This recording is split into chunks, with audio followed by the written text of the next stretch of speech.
प्रणाम गुरुजी। जी राधे राधे। मैं राधे राधे, मैं गौरी तिवारी, यहाँ थाना हीरानगर में ही पदस्थ हूँ। मेरा प्रश्न ये है गुरुजी, मेरा बेटा है 24 साल का, वो ब्लाइंड है, उसे बिल्कुल नहीं दिखाई देता है और संगीत का ज्ञाता है, उसको गॉड गिफ्ट है संगीत का, सारे इंस्ट्रूमेंट बजा लेता है सब। बिजनेस सर्विस में रहते उसको बहुत आगे जाना चाहिए था, मुझे पहुंचाना चाहिए था, लेकिन सर्विस में रहते मुझे टाइम मिला नहीं, मैं उसे परफेक्ट टाइम नहीं दे पाई। पर मैं चाहती हूँ कि आपके सानिध्य में एक वो भजन भी सुनाए और आपका आशीर्वाद लें, और मैं चाहती हूँ कि वो आध्यात्मिक में जाए। जरूर ले आइएगा और उसको संगीत क्लास दीजिए ताकि वो अपने आप को, अब जैसे हमारे देश में एक बहुत बड़े संगीतज्ञ हुए हैं श्री रविंद्र जैन जी सर, जी, जिन्होंने रामायण में संगीत दिया है। जी, शीश पे खड़ा हूँ राम भक्त ले चला राम की निशानी, जिन्होंने ये गीत गाया है, वो भी बचपन से ही उनको आंखों से नहीं दिखता था, लेकिन वो इतने बड़े संगीतज्ञ हुए कि उनका हुनर ही उनकी आंखें बन गया। तो आप बच्चों को हुनर दीजिए जी, काबिल बनाइए। जरूरी नहीं है कि हम इन आंखों से देखें, कई बार हम वो चीजें देख लेते हैं अपने भीतर की आंखों से जो इन आंखों से देखना संभव नहीं होता। तो आपके बच्चे का यदि रुझान संगीत में है तो ये श्रेष्ठ है, वो सारे इंस्ट्रूमेंट बजा लेता है, उसको सब गॉड गिफ्ट है। और संगीत का टीचर भी आसरा चैनल में, आसरा संस्था में जो मूक बधिर बच्चे होते हैं उनको वो संगीत सिखाता है। तो ले आना, ये दास भी दर्शन करेगा। जी गुरुवार। राधे राधे गुरु जी। गुरु जी, मेरा सवाल है आप कि गुरु मंत्र के क्या क्या फायदे होते हैं जीवन में, आप बता दीजिए। किसके? गुरु मंत्र लेने के।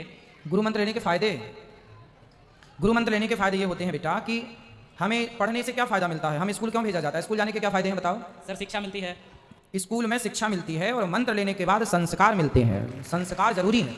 तो संस्कार इसलिए कहते हैं ना शिक्षा दीक्षा, तो शिक्षा तो हो गई बट दीक्षा नहीं हो पाई, इसलिए आज के बच्चे रास्ता भटक रहे हैं, क्योंकि शिक्षित तो हैं दीक्षित नहीं, संस्कार नहीं। तो वो इतना ही जरूरी है जितनी जरूरी शिक्षा।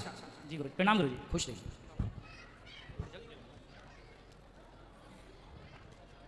महाराज जी जय जय श्री राधे कुंज बिहारी श्री हरिदास। महाराज जी वृंदावन टटिया स्थान से कृपा पात्र हूँ। वाह सुंदर। महाराज जी ध्यान में बैठता हूँ माला लेके, जब मंत्र का जाप करता हूँ, विचरण वृंदावन का ही रहता है, पर विचरण करते करते करते गुरु मंत्र छूट जाता है, पर विचरण मेरा चलता रहता है वृंदावन का, पर गुरु मंत्र मेरा छूट जाता है और विचरण, और फिर समय भी निकल जाता है मेरा माला का। तो महाराज जी इसके लिए क्या अच्छा है भगवान का, यदि आपका मन वृंदावन में है तो यही सबसे अच्छी बात है। और नाम तो काम, जैसे आप यहाँ बैठे थे उस समय भी आपकी श्वासों में, आप हमसे बात करें या बिस्तर पर जाकर सो जाएं, हर समय आपकी सांस चलती है, उसी तरह भगवान नाम चलना चाहिए, और वो मंत्र धीरे धीरे अभ्यास से होगा, है ना। और आप वृंदावन में रहते हैं अपने मन से, तो बहुत अच्छी बात है, आपका मन यहाँ वहाँ ना भटक के वृंदावन जाता है, ये सबसे अच्छी बात है। तो अपने मन से कहो कि तू जा बिहारी जी का दर्शन करता रहे बस। मुझे भी आया था आपसे आशीर्वाद लेने, वृंदावन भी आपसे मिला था। मुझे एक प्रश्न और है मेरा कि तुलसी माला और रुद्राक्ष की माला बताते हैं साथ में नहीं पहनना चाहिए, पर अपने वृंदावन में तो पहनते हैं, इस स्थान में भी बोलते हैं कि पहनते हैं। देखो ऐसा है कि जो भगवान शिव हैं, भगवान शिव किसका ध्यान करते हैं? भगवान श्री कृष्ण का जब जन्म हुआ तो भगवान कृष्ण को देखने के लिए भगवान शंकर भी आए कि नहीं, जिनका दर्शन करने के लिए शिवलोक से शिव जी आते हैं। राम जी का जन्म हुआ तो राम जी को देखने अवध में शंकर जी भी आए, जिनके दर्शन को पाने के लिए शिव जी भी लाइन में खड़े हैं। ऐसे भगवान को जब हृदय में बसा लिया तो जो शिव जी की आराधना करता है, जो शिव जी की पूजा करता है, वो शिव जी की पूजा करने के बाद ही भगवान कृष्ण और राम की पूजा, श्रीमन नारायण की पूजा करने का अधिकारी होता है। तो जब आप नाव से किनारे पहुंच जाएंगे तो नाव अपने आप छूट जाएगी।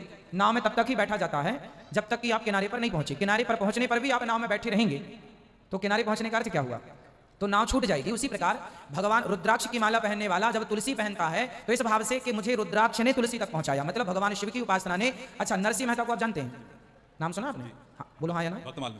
नरसिंह मेहता की कथा है। नरसिंह मेहता की भौजाई ने घर से निकाल दिया। नरसिंह मेहता जी शंकर जी के मंदिर में जाके जंगल में जब गए ना तो वहां एक शिवलिंग था, उस शिवलिंग में जाकर नरसिंह जी लेट गए, पड़ गए, और ऐसे पड़े कि 7 दिन तक वो मूर्छित पड़े रहे। 7 दिन बाद शंकर जी प्रकट हुए। शंकर जी तो भोलेनाथ है, प्रकट हो गए कि मेरा भक्त पड़ा है। अब वो प्रकट हो गए, पुत्र क्या चाहिए, तो नरसिंह जी ने कहा भोलेनाथ से मुझको और कछु ना चाहिए, बस राधा कृष्ण मिलई दे। हे भोलेनाथ मुझे और कुछ नहीं चाहिए, आप मुझे राधा कृष्ण भगवान का दर्शन कराओ। तो शंकर जी को जब पा लिया तो शिव जी की जिम्मेदारी है कि उन्हें ले जाएं। फिर नरसिंह जी को रासेश्वर रास मंडली में ठाकुर जी जहाँ रास रचा रहे थे वहां ले गए, और भगवान शिव ने कहा, भगवान ने कहा ये जीव संसारिक कौन है? बोले प्रभु ये भक्त है आपका और आपको लेकर दर्शन कराने आपका लाया हूं। तो भगवान शंकर भी उठा उठा के भक्तों को भगवान से मिलाते हैं। अंत में नरसिंह जी ने भगवान श्री कृष्ण को प्राप्त किया। तो शंकर जी को पाने के बाद भी ईश्वर को पाना लक्ष्य रह जाता है, क्योंकि शंकर जी भी आपको ले जाकर भगवान राम या कृष्ण की गोद में डालेंगे, श्रीमन नारायण की गोद में डालेंगे। तो या तो आप डायरेक्ट जाओ राम की तरफ या इनडायरेक्ट भगवान शिव के वाया शिव जी होते हुए जाओ।